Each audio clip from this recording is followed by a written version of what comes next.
The case is closed, but my heart remains open, a wound that refuses to heal. The courtroom doors shut, the gavel fell, and the world was told to move on. But for me, for this old man, moving on isn't an option. Justice, they called it. A neat little bow on a lifetime of chaos.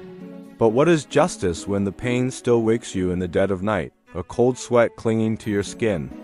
They read the verdict, a string of words that were supposed to bring closure. I remember the silence in the room, the sharp intake of breath, the rustle of papers. For a moment, there was a flicker of something, relief maybe, but it was fleeting like a matchstick in the wind. Then the emptiness rushed back in, vast and consuming. The lawyers shook hands, smiled their practiced smiles, and packed their briefcases. For them, it was just another day, another file to be closed and archived. For me, it was the final chapter in a book I never wanted to read. I walked these familiar streets, the same ones I've walked for 70 years. The old oak tree on the corner, its branches reaching for the sky like gnarled fingers, has seen it all. It saw me as a boy, full of mischief and dreams. It saw me as a young man, hand in hand with the love of my life. It saw me become a father, then a grandfather, my world expanding with each new laugh, each tiny hand that gripped my finger. And it saw the day the world turned gray, the day the laughter stopped. People see me now and they nod politely. "How are you, sir?" they ask. I mumble something back.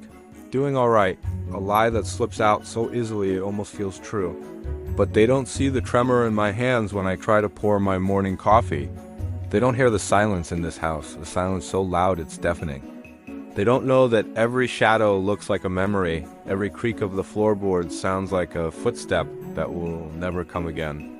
The court documents sit in a box in the attic. I haven't looked at them since that day. What's the point? They're just ink on paper, a sterile, legalistic summary of a tragedy.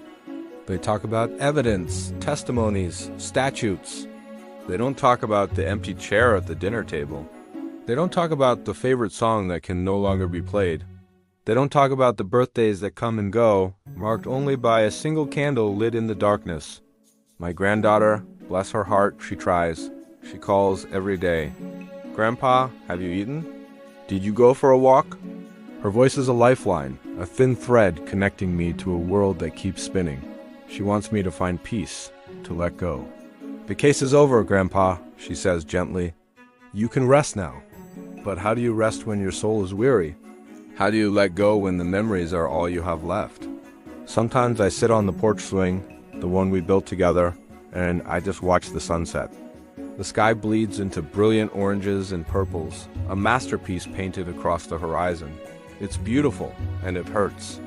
It hurts because there's no one beside me to share it with, no one to nudge and say, "Look at that." The beauty of the world has become a painful reminder of what's been lost. I tried joining a support group once, a room full of sad eyes and quiet stories. They were good people, kind people. They understood loss. But their stories were not my story. Their pain was not my pain. I felt like an imposter, a ghost haunting someone else's grief. I left after one meeting and never went back. Some burdens, I suppose, are meant to be carried alone. The garden is overgrown now. Weeds choke the roses we planted together. I used to find solace out here, my hands in the dirt, coaxing life from the soil. Now it's just another chore, another reminder. Each wilted petal feels like a personal failure. The vibrant colors have faded to muted greens and browns, a reflection of my own inner landscape. I've learned that time doesn't heal all wounds. It just teaches you how to live with the scars. You learn to navigate your days around the gaping hole in your life. You learn to smile when you want to scream. You learn to breathe when your chest feels so tight you think it might just shatter. It's a performance, a one-man show for an audience of one. The legal system gave its answer, a definitive, black and white conclusion. But life, real life, is lived in the shades of gray. It's lived in the quiet moments of despair and the flashes of joy that are immediately followed by a wave of guilt. It's lived in the constant, nagging question, what now? The case is closed. The files are sealed. But for this old man, the trial continues every single day. It's a trial held in the courtroom of my own mind, with a jury of one and a verdict that never changes. The pain is a life sentence without the possibility of parole. And as the sun sets on another day, I sit here on this porch swing, rocking back and forth, waiting for a peace that the law could never provide. The night is long, and the memories are longer still. I know there are others out there carrying their own silent burdens. If you're one of them, if you feel lost in the aftermath of your own story, please know you are not entirely alone. There are people who want to listen. Organizations like the National Alliance on Mental Illness or the Crisis Text Line are there. You can text home to 741,741 to connect with a crisis counselor. It's okay to reach out. It's okay to ask for help, even when it feels like the hardest thing in the world.